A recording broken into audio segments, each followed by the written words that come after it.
ने एक स्टेटमेंट दिया कौमी असेंबली में।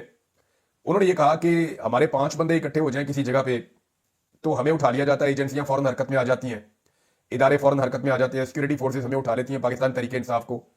सिर्फ 5 बंदे इकट्ठे हो जाएं बलूचिस्तान में, सिंध में या पंजाब में, इस्लामाबाद में, तो हमारे ऊपर क्रैकडाउन हो जाता है और फौरी तौर पर यूनिफॉर्म वाले बंदे पहुंच जाते हैं, यूनिफॉर्म के बगैर भी पहुंच जाते हैं। तो ये हमने बार बार देखा है। उमर अयूब साहब ने बताया जैसे कि वो खुद अपोजिशन लीडर हैं, उनको भी, जो पंजाब के अपोजिशन लीडर हैं उनको भी, साहबजादा हामिद रजा को और 1-2 और लोग थे, 5 बंदे जैसे जेल के बाहर इकट्ठे हुए तो दफा 144 के चक्कर में इनको वहां से भी उठा लिया गया। वो कहते हैं जी हमें तो उठा लिया जाता है, लेकिन वहां दहशतगर्द इकट्ठे हो रहे थे। और वो अब उमर अयूब साहब के पास एग्जैक्ट नंबर नहीं है, वो ये बता रहे थे वो 50 हो सकते हैं, 100 हो सकते हैं। तो सैकड़ों की तादाद में दहशतगर्द इकट्ठे हो गए और वहां पे कोई क्रैकडाउन नहीं हुआ, वहां पे किसी किस्म की कोई इंटेलिजेंस नहीं थी। लेकिन पाकिस्तान तहरीक इंसाफ ये शिकवा करती है कि उनके खिलाफ ये चीजें बहुत ज्यादा की जाती हैं। बहरहाल पहले नंबर पर ये इंटेलिजेंस फेलियर था कि पता ही नहीं चला, किसी को कानों कान खबर नहीं हुई और इतना बड़ा मनसूबा बन गया कि टनल से ट्रेन निकलेगी, उसको धमाके से रोका जाएगा, फिर ट्रेन जो है उसके लोगों को यरगमाल बनाया जाएगा।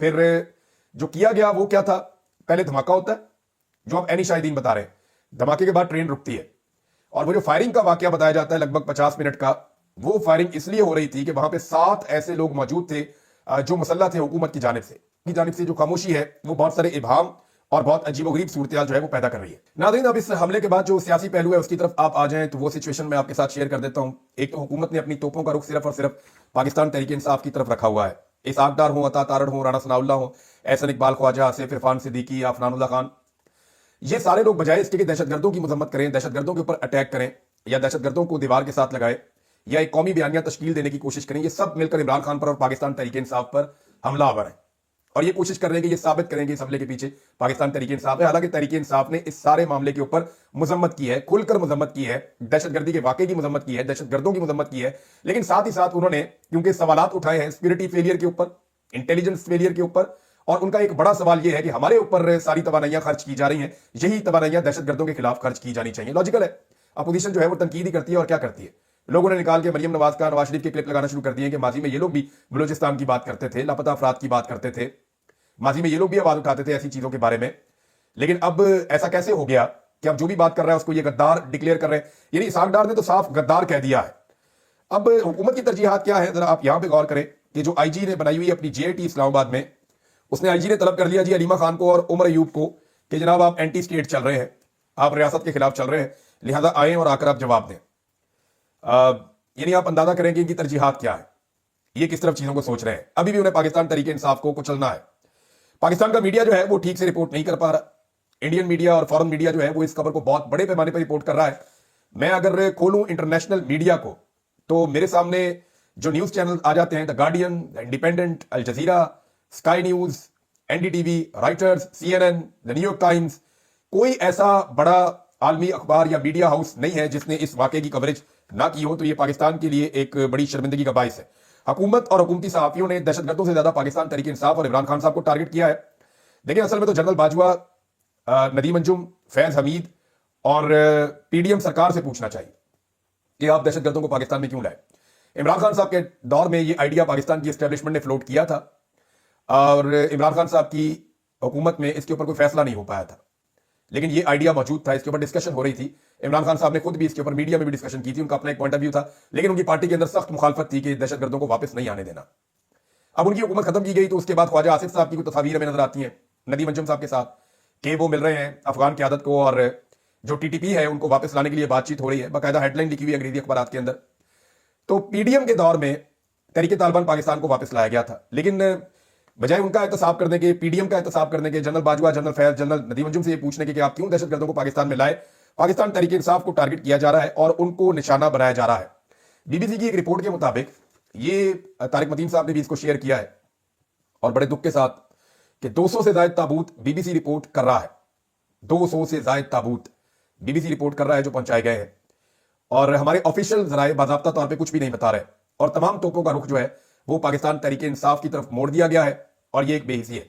हुकूमती तरजीहात ये है कि एजाज सैयद साहब ने भी रिपोर्ट किया और लोगों ने भी, कि बलूचिस्तान एक तरफ जल रहा है और दूसरी तरफ जो है वो रूटीन की प्रोसीडिंग्स चल रही हैं वहां पे कौमी असेंबली में, और वहां पे जो प्रेसिडेंशियल स्पीच हुई है आसिफ अली जरदारी साहब की, उसके हवाले से सेशन चलाया जा रहा है और कादिर पटेल साहब वहां पे चेयर कर रहे हैं। मामला यह है कि अपोजिशन लीडर उमर अयूब साहब ने डिमांड की کہ ڈبیٹ کو سسپینڈ کیا جائے اور بلوچستان کے اہم ترین معاملے پر ڈبیٹ کروائی جائے قومی اسمبلی میں، لیکن اس کو جو ہے وہ منع کر دیا گیا۔ قادر پٹیل صاحب کی جانب سے پریزیڈنشل سپیچ کے اوپر ہی بات ہوگی، آپ کو تقریر کرنے کا موقع ملے تو بیچ میں آپ اس کا ذکر کر سکتے ہیں۔ اب یہ حکومت کی سنجیدگی ہے۔ پی ٹی آئی نے کورم کی نشاندہی کی، ٹھیک ہے پھر ہم چلاتے نہیں، لیکن حکومت نے کہا جی ہمارے بندے پورے ہیں، کورم ٹھیک ہے، ہم نے پریزیڈنشل سپیچ کے اوپر ہی یہ سیشن چلانا ہے، ہم نے بلوچستان کے اندر جو کچھ ہوا اس کے اوپر یہ سیشن نہیں چلانا۔ سرفراز بگٹی صاحب کا ایک سٹیٹمنٹ آیا، یہ سٹیٹمنٹ بھی امپورٹنٹ ہے کیونکہ وہ وزیر اعلیٰ ہیں اس صوبے کے جہاں پہ یہ انسیڈنٹ ہو رہا ہے۔ تو سرفراز بگٹی نے کیا کہا؟ ریاست پاکستان بلوچستان کے لیے مذاکرات کے لیے تیار ہے۔ چلے کم سے کم ان کو یہ سمجھ آئی کہ بلوچستان کے حوالے سے مذاکرات کرنے چاہیے اور معاملے کا سیاسی حل بھی نکالنا چاہیے، دہشت گردوں سے عامی ہاتھوں سے نمٹنا چاہیے، اور وہ فورسز جانتی ہیں کہ وہ کیسے کرنا ہے۔ جو ہتھیار اٹھائے، جو ہیڈ آف دا گورنمنٹ کو چیلنج کرے، اس کے خلاف تو آپ ہتھیار اٹھا سکتے ہیں، لیکن جو لوگ ناراض ہیں، جو لوگ پریشان ہیں، جن کی محرومیاں ہیں، ان سے ضرور بات کرنی چاہیے۔ انہوں نے اعلان کیا، انہوں نے کہا جی بی ایل اے بندوق کے زور پر اپنا نظریہ مسلط کرنا چاہتی ہے، کیا اس کی اجازت دے دیں؟ وہ بچوں کو مارے، کیا اس کی اجازت دے دیں؟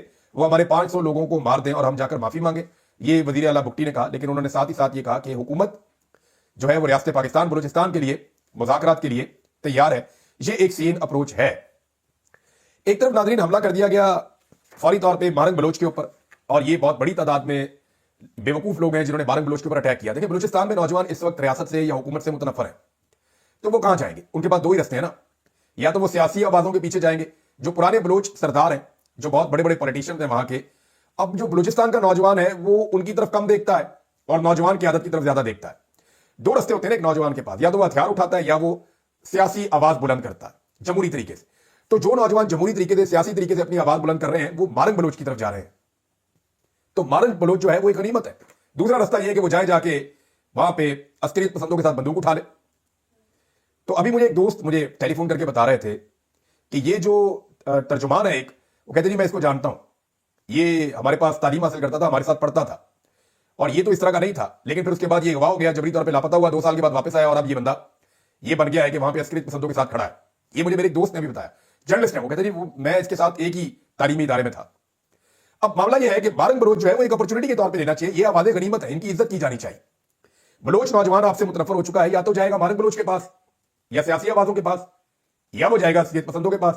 تو آپ کو انہیں انگیج کرنا چاہیے تاکہ وہاں پہ امید پیدا ہو، میکسیمم نوجوان سیاسی آوازوں کے ساتھ آ کر کھڑے ہو جائیں، ان کے حقوق انہیں دیے جائیں، انہیں جو ہے وہ ان کی محرومیاں دور کی جائیں، ان کے ساتھ بیٹھ کے بات کی جائے، اور عوام کی منتخب حکومت وہاں پہ لائی جائے۔ جب تک بلوچستان میں کٹ پتلیاں بٹھائی جائیں گی، جب تک پاکستان کے تمام صوبوں کے اندر اور وفاق کے اندر کٹ پتلیاں بٹھائی جائیں گی، تب تک امن و امان کا مسئلہ حل نہیں ہوگا، کیونکہ لوگ حکومت پہ ٹرسٹ نہیں کرتے، پھر لوگ حکومت کا ہاتھ نہیں بٹاتے چیزوں کو ٹھیک کرنے کے لیے۔ ناظرین اس وقت آپریشن جاری ہے، میری دعا ہے اور تمام پاکستانیوں سے گزارش ہے کہ رمضان المبارک کے مقدس مہینے میں آپ دعا کریں کہ اللہ تعالیٰ ہماری سیکورٹی فورسز کو محفوظ رکھے، اللہ تعالیٰ تمام یرغمالیوں کو محفوظ رکھے، اور اللہ تعالیٰ بلوچستان کو گلے گلزار بنائے۔ یہ آگ بہت پھیلتی چلی جا رہی ہے، ہمیں ہوش کے ناخن لینے ہوں گے۔ خواجہ آصف ماضی میں اسمبلی میں کھڑے ہو کر کہہ چکے ہیں کہ 2 صوبے ان کے اندر علیحدگی کے معاملات بہت آگے تک جا چکے ہیں، میں آپ کو وارننگ دے رہا ہوں۔ یہ خواجہ آصف کہہ چکے ہیں، تب اپوزیشن میں تھے، آج وہ ان باتوں کو مانتے نہیں ہیں، لیکن آنکھیں بند کر کے کبوتر جو ہے بلی سے بچ نہیں سکتا۔ ہمیں حقیقت کا سامنا کرنا پڑے گا، متحد ہو کر دہشت گردی کو روکنا پڑے گا، ہمیں پاکستانیوں کو ان کا حق بھی دینا پڑے گا۔ تو پاکستان کے لیے دعا کریں، اللہ تعالیٰ تمام یرغمالیوں کی حفاظت فرمائے اور تمام اپنے گھروں کو واپس آئیں۔ اب تک کے لیے اتنا ہی، اپنا خیال رکھیے گا، اپنے اس چینل کا بھی۔ اللہ حافظ۔